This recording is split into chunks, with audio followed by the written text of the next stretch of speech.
poopy shit just needs to go.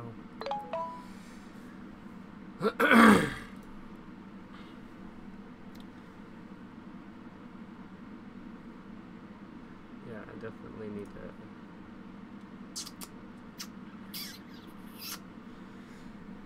need to change that.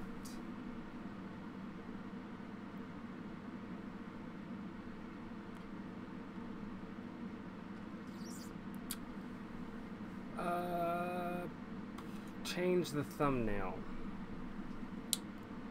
What are we changing you to? Downloads. Yeah, I moved all of that. Hold on.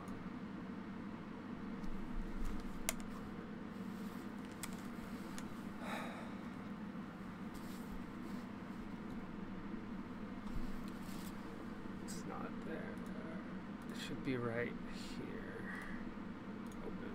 There we go. And then I will bring you.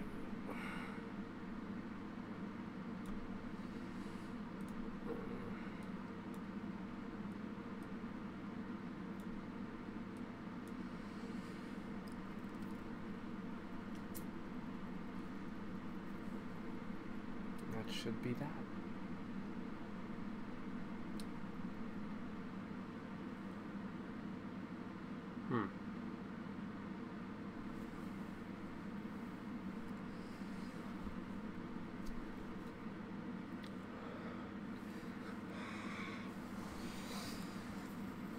The downside about having glasses is it's very, very rough.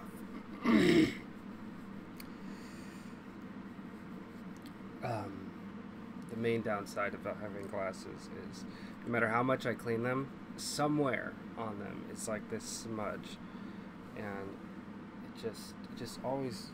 I know I should probably have some better cleaning solution or this, that, and the other. Oh God, who knows? It's just one of those. Hold on. Put these back on. Exotic television. I've been good. How are you? I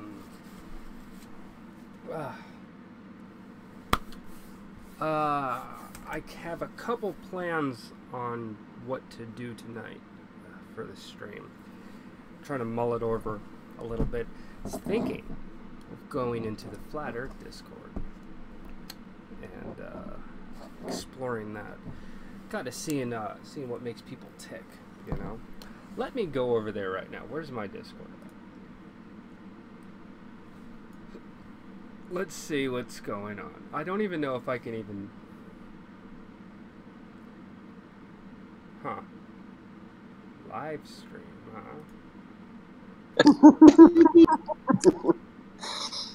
Oh, Pangsao. What? Thick-skinned at this point. You know, most of us have been here like a year. It's like... Fuck. Hey, what's up? I'm pretty busy. I'm guessing you don't remember. We've all been busy. The name Exotic TV doesn't ring a bell. So, sorry. If you could jump in and let me know. My buddy Themor's here. How do I need to know. How do I... Shit. Themor's in Flat Earth. I need to hit him up. So, fuck me. Okay. This is going to be good. I need to... Where is he? I don't have permission to do anything in a server. Alright, so I just wrote him. Store. No. Oh, no.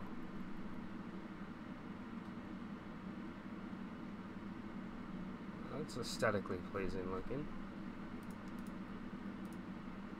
Where am I? Let's go back. I want to hear what the people are saying. Acting like monkeys, they're just throwing shit on the wall. El mono. El mono sucio. I love it. And then you got the space fan. I swear to God I said hi. Okay. I should probably switch these up. I should probably switch these up because the camera's right there, but for some reason it's just so weird to just stare at the camera. So I keep looking back here every time I want to talk to you guys because that's where the fucking chat is. I don't know. Who knows? I've been on your Discord for about a year.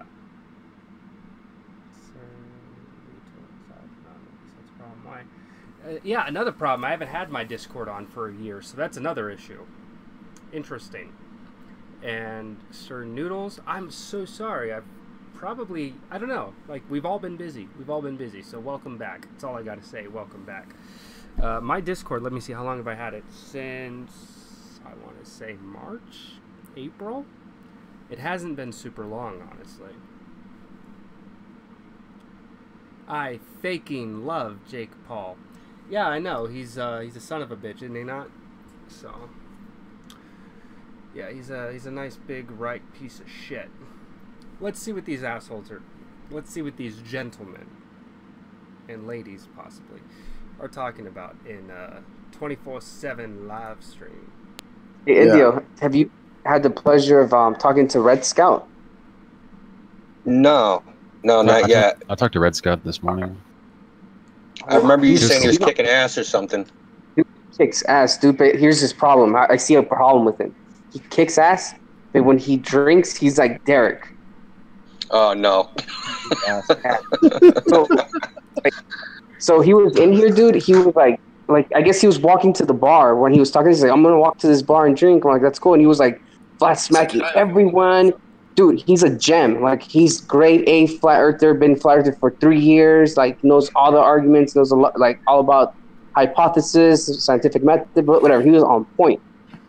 And then he finally got to the bar, and I could hear him ordering beers. He was like 3 beers down, and he just started getting rude with everybody. And then Jen came in, and he was like 5 beers in, and he's like, "Hey Jen, how big are your titties?"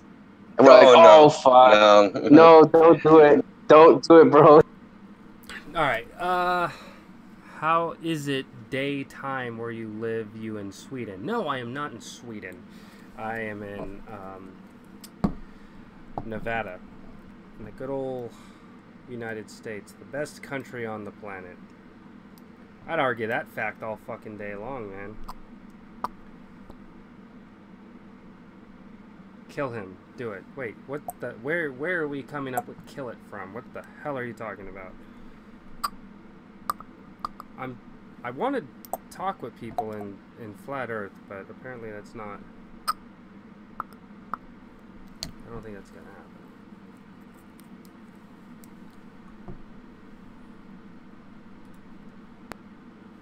I don't have. So you guys already know about India switching over to the cashless system, right?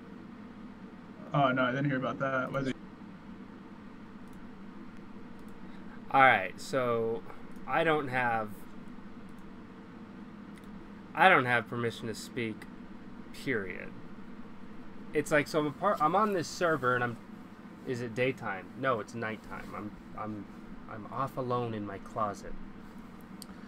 Should answer a few questions for you. Oh my fuck, dude. I don't want to go into politics, because that's just always a shit show.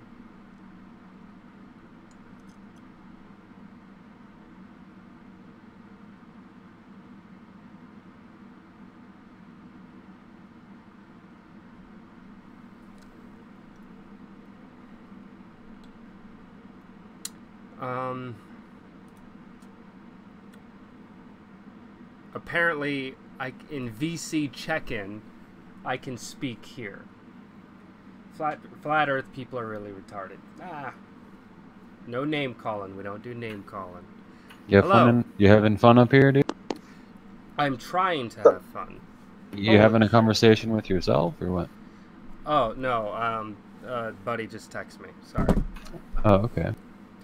So I was telling him I was in this Flat Earth thing that a buddy of mine invited me to, Themor. I wanted to check it out.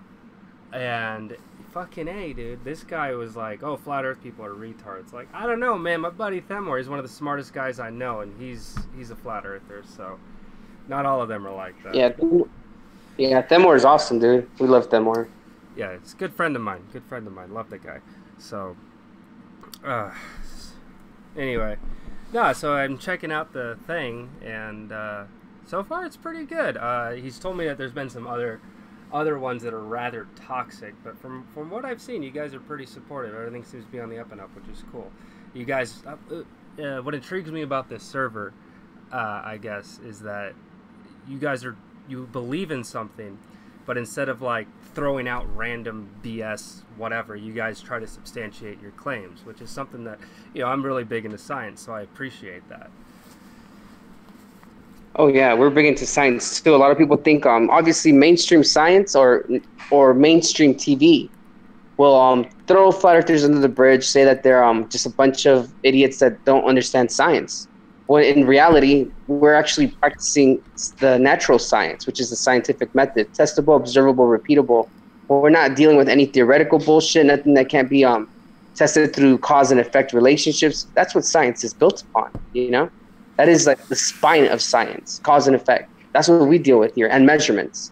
So we cut out all the fairy tale bullshit, things that we have to just believe, things that are mathematical constructs, and we're going slowly and slowly on things we can absolutely test and observe and repeat, etc. And I like that. Have you heard any good arguments for flat Earth that maybe intrigued you to look into a bit further, other than talking to Timor? Well, I mean, so Themor, the thing I like about him is that he really makes you question the world around you. But as far as anything tangible, even from him, I haven't been given anything substantial enough for me to really, like, I'm open, but at the same time, though, there's all these questions that I have, and the traditional worldview has been my go-to answer, because the supporting facts that I get from the typical worldview is a lot more substantiated than anything I get from the flat earthers. So I guess what I'm looking for here to help kind of, answer the questions and like the probing thoughts that I have is what kind of real world evidence can I get that is actually tangible and not just something that makes me question the world around me. You know what I mean? Right. Well, let's dive right in. I'll give you a really good one. Laser experiments, laser tests, do you have some basic knowledge of the globe Earth model or the heliocentric model, like its dimensions, its radius, its circumference, etc., curvature per mile? Yeah, basically it goes off of a different terminology than what you guys use, but the traditional stuff, the stuff that we learn in school, college, etc. Okay. So you understand that on a globe Earth model of 24,901 miles in circumference with a radius of 3,959 miles, we can, with those math, we can derive a formula to see how much curvature there should be per mile. The approximation is about 8 inches per mile squared. So we're using, the globe Earth math to measure for curvature. So there's been a bunch of laser tests done, some in Lake Issyk and a couple in Lake Balaton in Hungary. And what they've done is they put this really expensive laser that's actually, I believe it was donated to them, but it was like a $50,000 laser. And it almost has no divergence. Like really, it almost keeps the beam pretty accurate. Like it doesn't spread out really much, it's a really accurate laser. And what they've done is they're measuring for curvature over large bodies of water, because according to the globe Earth model, we're a sphere and everything is getting pulled to the center of mass. Therefore, the best place to measure curvature is over water, not land so much, because people argue and say that the Earth is an imperfect sphere. But over this water, we should measure a lot of convexity. So this, I'll give you a little rundown on the experiment, on the test, on the laser experiment. So it's a laser that's about 2 meters off the ground, right? And they shoot it across the lake to about 3 reference targets. I believe the first one is at 6 kilometers, and it is about 1.5 meters off the ground, right? So picture that distance and a laser 2 meters off the ice or off the water, and they're shooting it at that target that's 1.5 meters, and they're able to hit it, They're able to hit that target, and then they pan it horizontally to a further target that's about 12 kilometers, and it's also 1.5 meters off the ground. They also hit that target. And then they pan it one more time to the very furthest target, which is about 41 kilometers. and it's also a meter and a half off the ground, and they're able to hit it. With the globe Earth math, it predicts that the lowest height target that they should have been able to hit, or the highest target, the lowest should have been 90 meters, meaning that 1.5 meter target would have to be 90 meters if it was a globe of the size they claim it is. So these are all these measurements that are being conducted on Earth by average people. You can call them scientists because they're, I call anyone a scientist that practices a scientific method. I don't really care about degrees or if you went to school for it. It's very simple. If you can do a measurement, repeat it, and, give the data, account for meteorological data, and try to get rid of a lot of the variables. And, I think that's what science is, So all these tests that are being conducted by average humans on Earth all come out with like zero deviation results of no convexity over water. So my question to you, maybe you don't have this at hand, but what have you seen from the globe Earth model that, other than it's being taught to you, what have you seen that gives you the idea that they've measured this curvature in some way similar?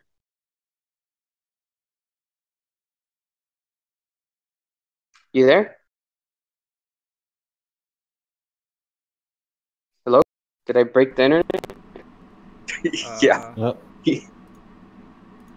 Hello? That was weird. Hello? Can you hear me?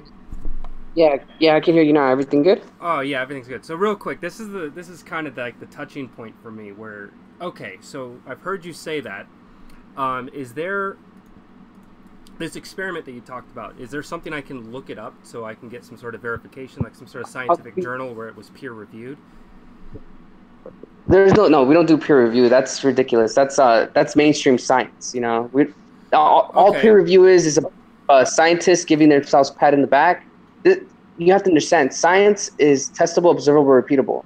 It doesn't need to go through the process of peer review, even though I know you've been led to believe that, but you can peer review it yourself. What I'm asking you is, you don't have, if it's not even a scientific journal, that's not the end of the world. Is there some sort of article, or is there something I can search to where this exact thing that you're talking about, like this testing, has it been documented anywhere where I can see it? The whole document with all the data. Oh, fantastic! How they it goes into detail. It tells you how they took meteorological data, how they accounted for refraction. I mean, I just kind of gave you a quick overview of like a little summary of what the experiment was to do. But there's it's 120 pages, like this read, and I'm going to send to you in a direct message right now. Yeah, that'd be great. I don't mind reading the whole, going through it. It's just historically the reason why I like. I didn't mean to get jumpy with you. It kind of triggers me a little when people say is it peer reviewed, because to me that's what, like, it's like almost like so controllable to get something peer reviewed. It's like skip all that, like just do science. Like you're a scientist, like you can decide for yourself and look at, like, it's not very hard to follow this stuff. A lot of people have been led to believe that this is so hard, only scientists can get in, it has to be peer reviewed. I mean, no. I'm not saying that it has to be peer reviewed necessarily. Like if it's right, it's right. It's right. That's the bottom line. Typically, we do peer reviews strictly just as a vetting process to make sure that the experiment was done properly and the proper guidelines, this, that, and the other, and just to make sure that the data calculated is appropriate. It's pretty much peer review is essentially having a teacher check your homework. That's essentially all that it is. Right. And if it's not done right, then obviously it's not going to be approved. But I understand what you're saying. Don't bother with that, because it's too much red tape to get anything done right. Just do the test yourself and then document it as necessary. I get it. Yeah. So I sent you the PDF in a direct message, so you can take a look at that some other time. I don't know if you want to do that right now. I mean, it is 120 pages long. But India, you want to say anything? Yeah, I was going to say, so it, like he said, it was 2 locations. It was at Lake Balaton in Hungary, and it was at Lake Yssel in Sweden. The Lake Balaton was witnessed by the Hungarian government and the Guinness Book of World Records. So they verified the measurement results of that location.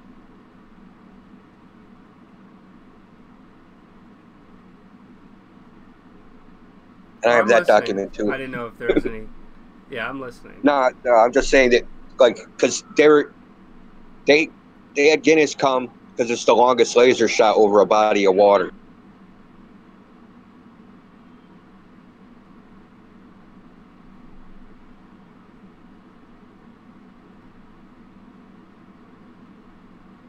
Now, I mean, these types of experiments, they have been done by other people, like long distance laser shots over bodies of water. People have used signal mirrors. People have used regular mirrors. People have used, there's something else somebody used. Just like optical telescopes, you name it. So there's a PhD in spectrophotometry. His name is John D. He's been doing like optical tests with telescope along the coast of England to try and replicate this. He's a globe earther. He's an atheist, so he is like, no, he's just doing the tests, doing the measurements, and so far he's gone, I think it's 120 kilometers, so he's been doing it in 20 to 30 kilometer increment. Actually, he has a team, so it's not just him. It's like probably some of his PhD students or something help. So far he's done, like I said, 120 kilometers total, and it's come out flat the whole way. Huh. There's also a lot of natural observations, which are some of my favorite. Like for instance, the Bolivian salt flat. I think at its longest point across, and that's why they call it the salt flats. They don't call it the salt rounds, right? It's 90 miles across at its longest point, and it rains there. Most of the time, and when it does, it's only like an inch or two off the ground, which creates this mirror-like effect. You can search like the Bolivian salt flat like mirror effect, and you'll get plenty of pictures of that. Now, if that's a 90-mile stretch at its longest point, in 90 miles, almost 100 miles, that's a mile of curve. But yet it's just like this glass-like surface all the way across 90 miles. I mean, if the curve was true, yeah, would in the middle there'd be like a bulge. There would be no water, and you necessarily wouldn't see the mirror-like effect. I don't. Does that make sense? Or is that I see what you're saying. like an inch? Like it rains like an inch or two. It's not a lot of water, but in 90 miles, or that's it's a mile.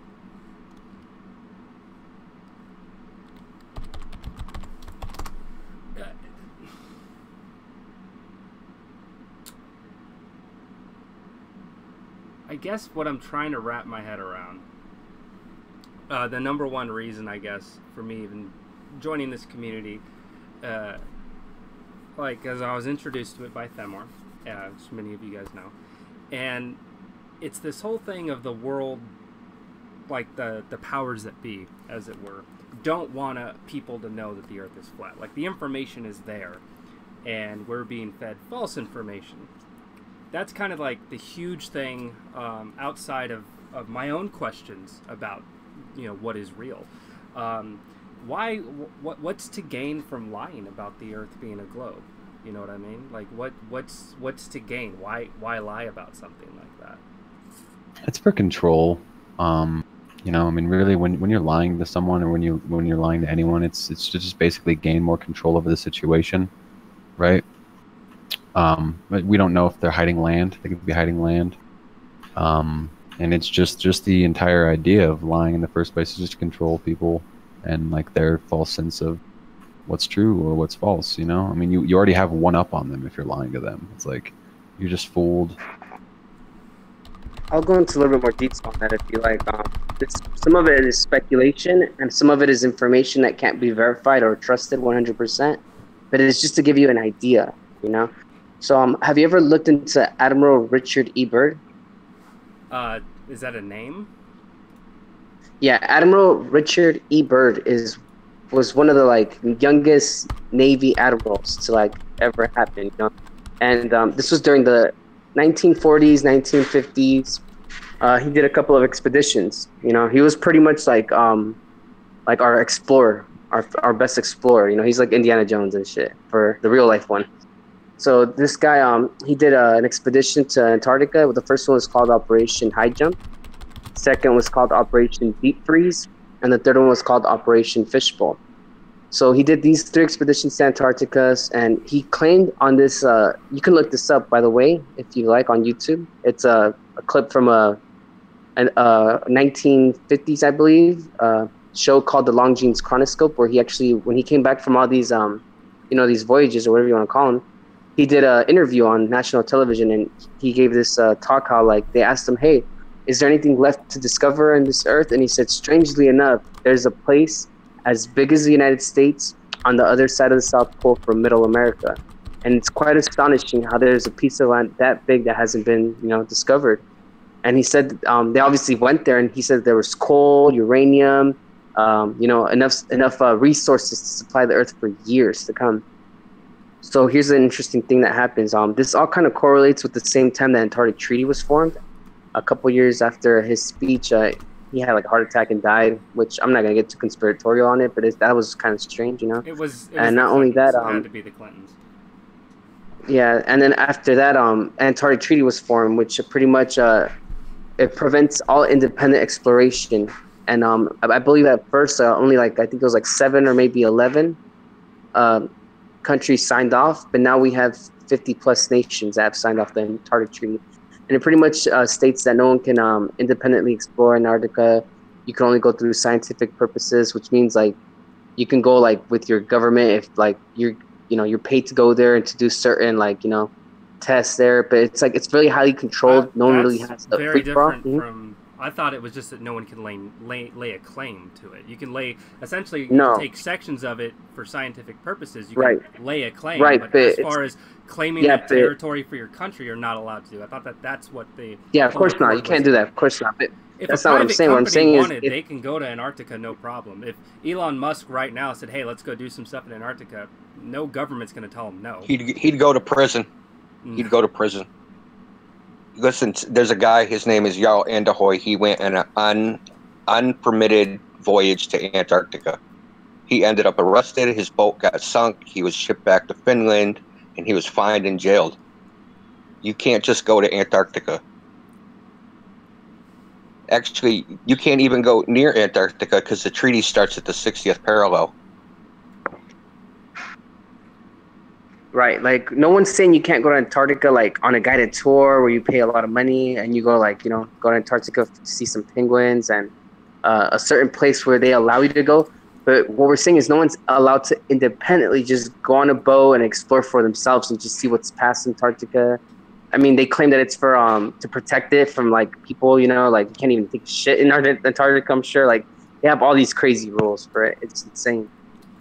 So this is where the whole ice wall thing comes from, and that would be if an individual person were to go there and to explore and document their trip, they would see that it's not just a landmass as we know it today. It's really just essentially the stopping point for the world as we know it. I'm going off of the ice wall idea, right? It's very possible. I mean, if we're all honest here, we won't say there's 100% an ice wall that surrounds us 360 degrees because no one knows.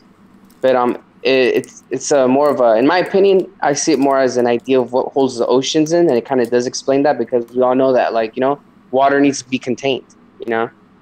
Water will take the shape of any container, and as long as it's contained, it'll stay there. But I think that kind of explains it for me. But do I know if there's an ice wall 360 degrees? I'm not 100% sure, but I tend to believe it at the moment.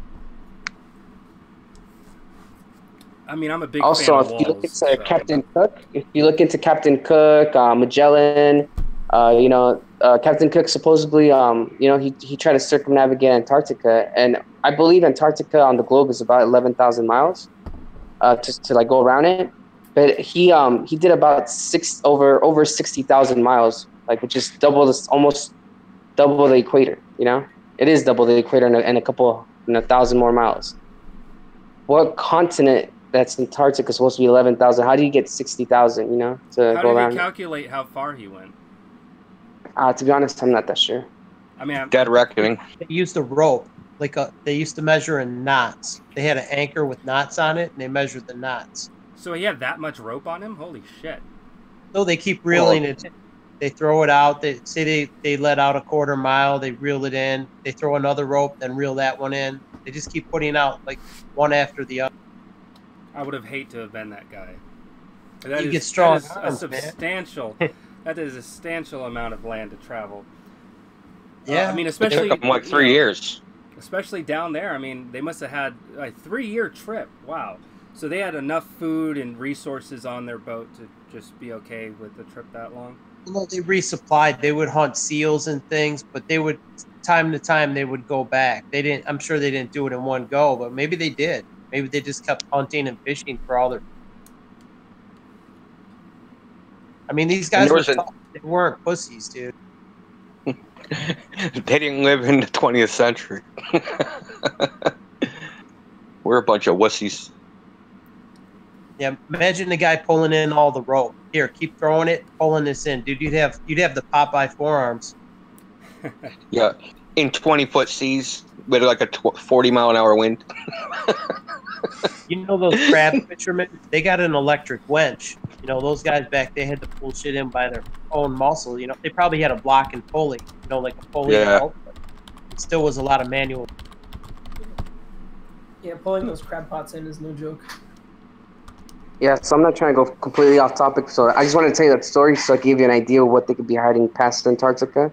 Okay, You know, the treaty's there obviously for a reason. It's possible there's a lot more land. I mean, if it's a flat plain, I'm almost sure there's more land. You know, that's past Antarctica or something like that. Yeah, it's much easier to control a population if you tell them they live on a ball and they can just infinitely circle it, rather than telling them the truth that they're close. Because they'd be pissed. People would just be pissed if like, what's over the edge? You know, like if that was just like that's why they lie. You know, it's not.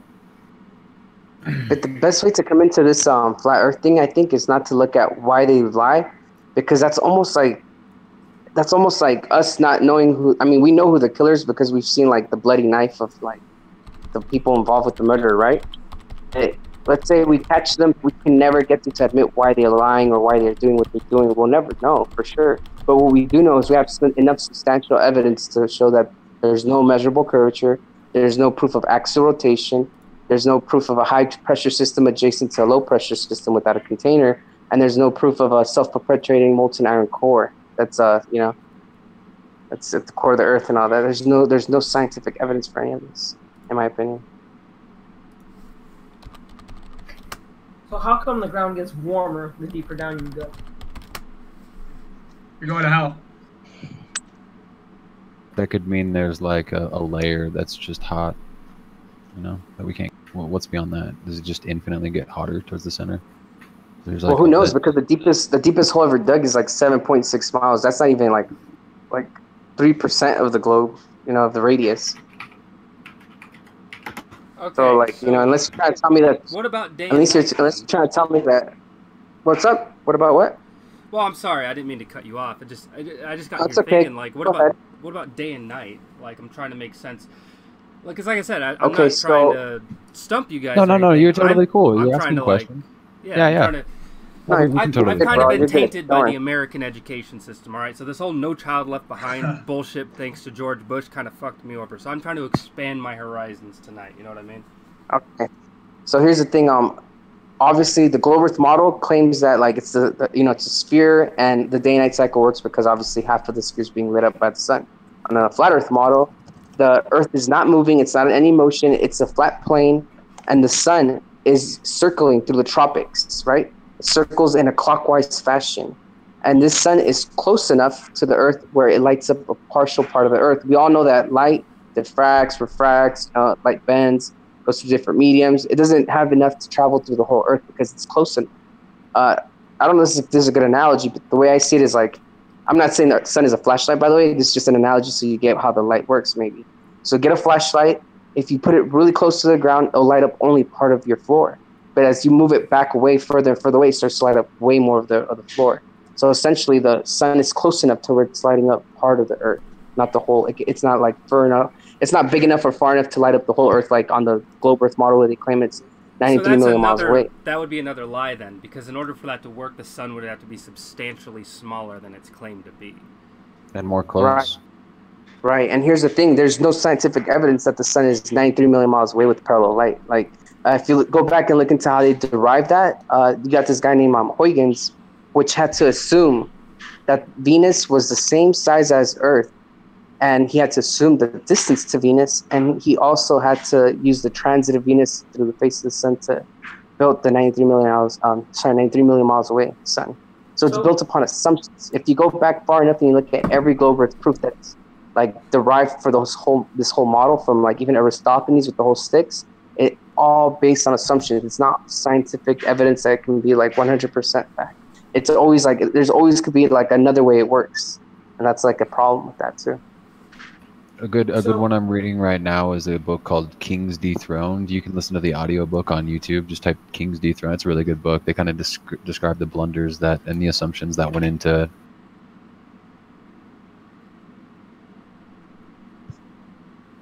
Yeah, if you dig into the heliocentric model, you ask the question of why they lie, it becomes very self-evident. These people that started this, like Copernicus and Galileo, they weren't scientists the way we think of scientists, right? They were kind of like occultists, astrologers. You know, they were into all sorts of weird shit, all of them. Like Newton, you name it, Kepler, John Dee, all of them. I mean, Copernicus's rationale for the Earth being a sphere was that a sphere is the most perfect shape. So it wasn't really based on anything what we would call scientific. It was aesthetic. It was a philosophical choice, not a scientific choice. And he had to be pushed to even publish his work. He was pushed by a cardinal of the Catholic Church and this other guy named Redicus, and like he was published on his deathbed. And like there's a lot of like you kind of have to go back in the history of the globe and see how it developed over time to really understand like what's the motive here, what's the purpose, why do we all believe this? They don't teach you any of that in school. They just say the names. Copernicus figured this out. They don't give you any details. You know, Huygens figured this out. Kepler figured this out. They don't tell you that these people were occultists at all.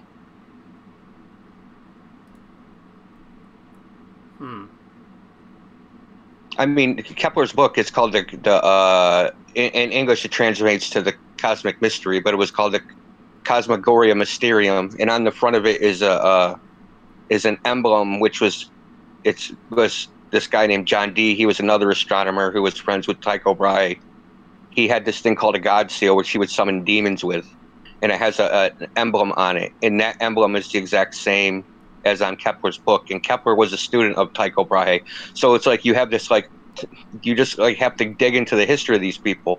They all have connections with each other. There's like a lineage almost of these people, and a lot of their stuff is completely based in occult. They use occult symbolism.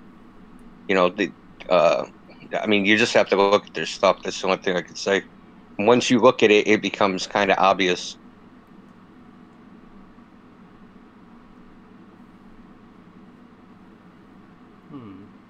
Like I said, these guys weren't scientists. The scientific method wasn't even really invented probably till like the late 1800s, like as we think of the scientific method. No, I'm sorry, I'm listening. I'm just trying to like Google stuff, like, you know, I got creating bookmarks for later. So every time you guys bring up something, I want to make sure I at least have it bookmarked so I can go back to it for, you know, it's, so I can kind of make sense of all of it. It's a lot of info at once. Good stuff, though. Yeah, like the personalities, man. It's kind of like really weird when you start digging. A lot of things happened between the years, say 1450 and 1550. Man, a lot of things to make all this happened. Like textbooks were written, books were printed. You know, the ideas were spread, globes were manufactured, maps were made.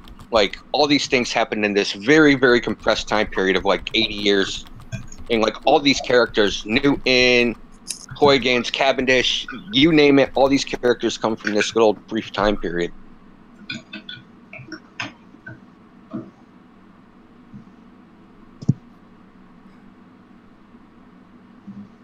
And to get onto Antarctica again, like there was something called the International, you might want to bookmark this, it's called the International Geophysical Year. So it was like a worldwide thing which all these countries got involved in. So part of that was exploring Antarctica, part of that was exploring, you know, the upper atmosphere, right? So that's when, as part of this, the United States and the Soviet Union actually collaborated on sending objects into space. Sputnik was done as part of this, and the U.S. launched something called Explorer 1 as part of it. You know, the narrative is that there was the Cold War and the United States was alarmed that Sputnik was up there beaming signals down to Earth, and nothing could be further from the truth.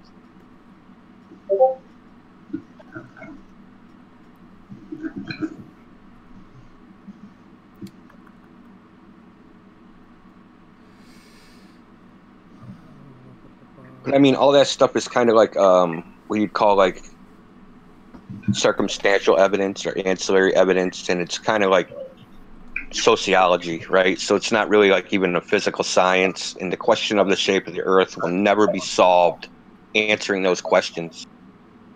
The easiest way to figure out the answer to that question is to just measure the Earth. So you can go back and try and find, I mean, when I first looked into flat Earth, that's the first thing I tried to find, was a direct measurement of the shape of the Earth for convexity. And there isn't any. It's never been done until like recently, until flat earthers started doing it.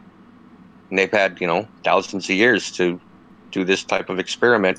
Someone tried to do it back in the 1800s. It didn't like work out for him because he wasn't very good at what he was doing. And he didn't have the materials he needed to do the job. But, you know, why hasn't this been done? Like the entire idea that the Earth is a globe is created from observations of intangible objects in the sky, not from measuring the Earth itself.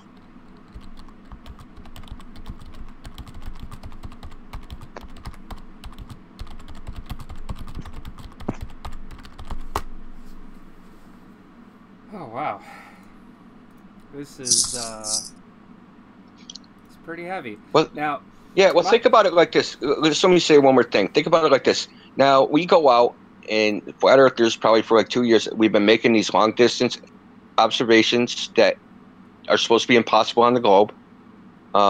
We've been making measurements of, and it comes out that there's no measurable convexity. So what do we do with that, right? All the observations of the sky and all the pictures from space and all those things are not going to change that, right? So a measurement is a measurement, and it doesn't matter what I think about it. It is what it is.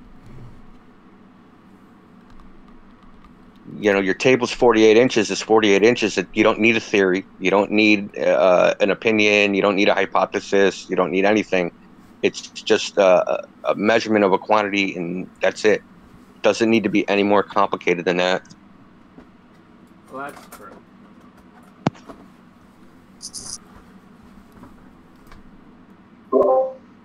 Hello. Oh, Hola, ¿cómo estás? Hi.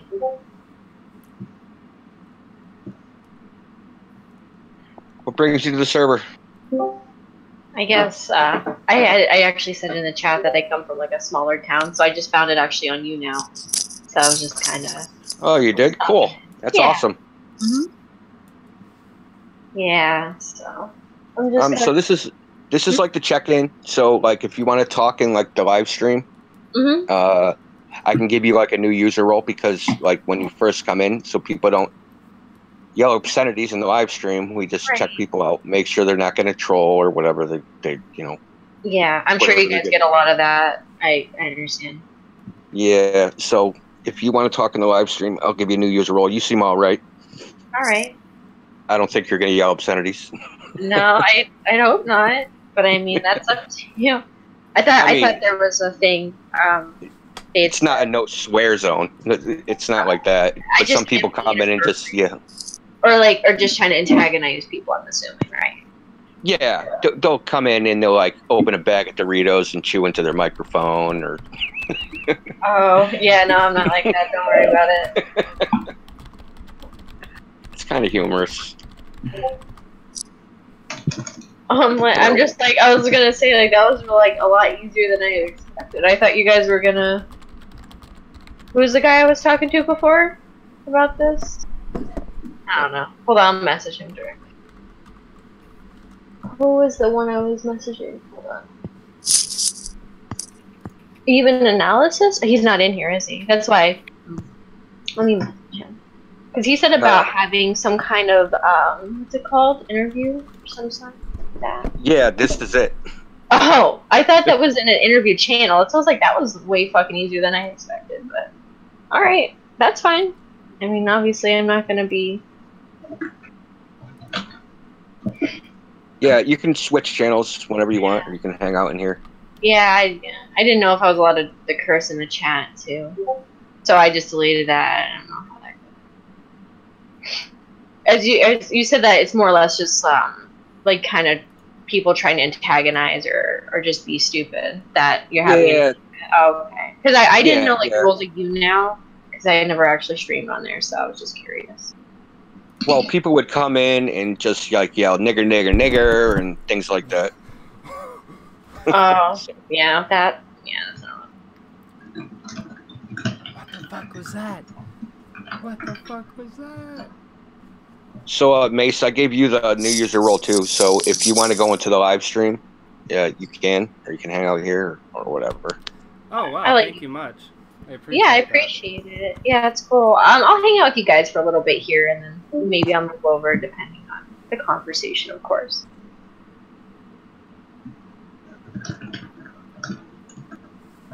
So let's start here.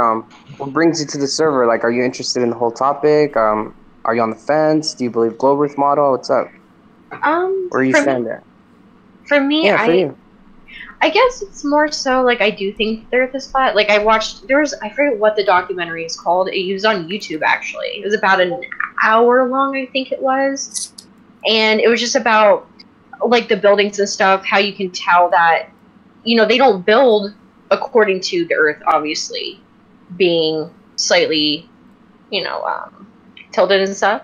That they build it as it's flat. So I don't know. I don't want to say I'm on the fence. Like, I think I'm more lean towards the fact that it's flat, but I'm also interested in, like, the hollow earth thing, too. So. Yeah, see me, I came from the hollow earth theory here. I used to believe in hollow earth, and I don't know if it's because I just did so much research into it that I don't want to let go of it, that I still kind of want to hold on to parts of it. I don't believe in a sphere at all. So I don't think that it's a sphere where it's hollow inside, but I do think it's flat and there's possible land under the earth, like like caverns or maybe a city under there. I'm pretty sure there's still parts that are hollow of the earth, but maybe not like a spherical earth that's hollow. But I still subscribe to that. I think it's possible. Right. Yeah. No.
に入らねえんだよ。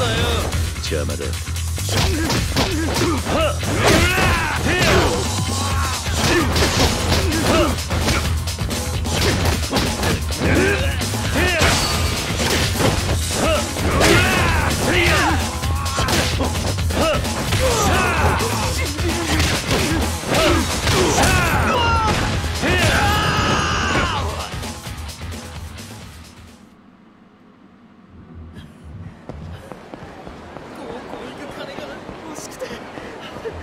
すみません。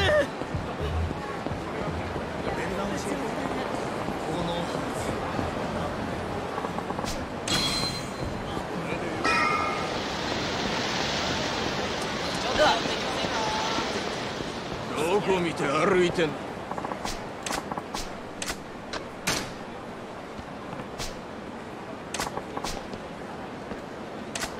目つきが気に入らねえんだよ。目障り。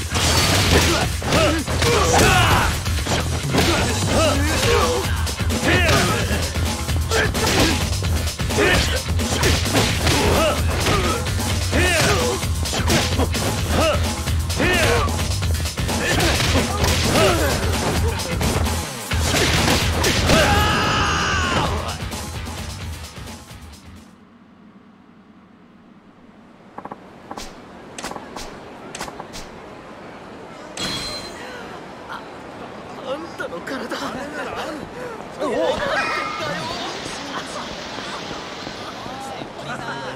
一杯飲んでって。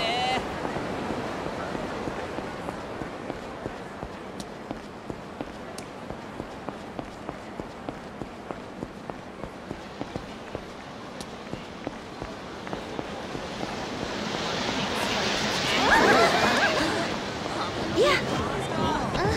飲んでいませんか。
柏木さん。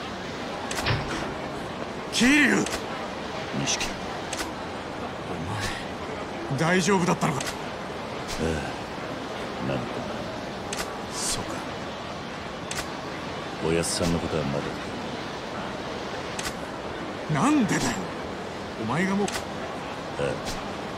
あ。ただそれでも一歩前進だ。堂島の大門が外れ。そうだな。分かった。いや、俺は登場界から破門された人間。何言ってんだよ、水くせえな。せめてものけじめだ。筋って。だったらお前、この後は。分かった。じゃあ。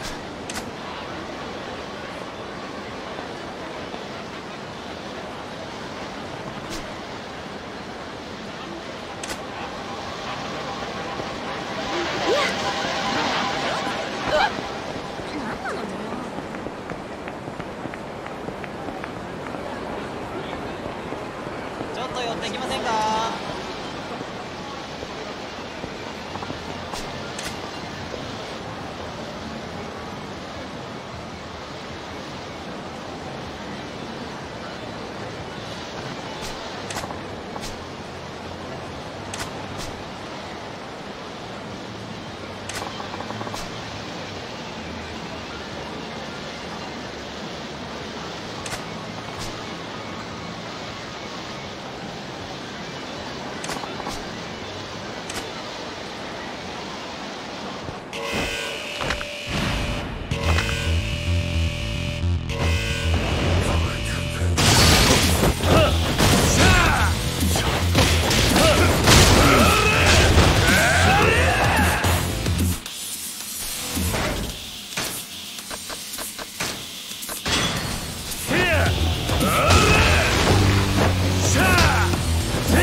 あるんじゃない？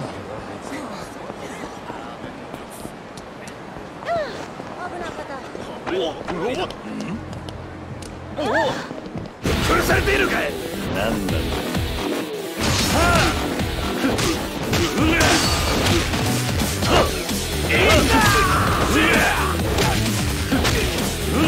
せいや。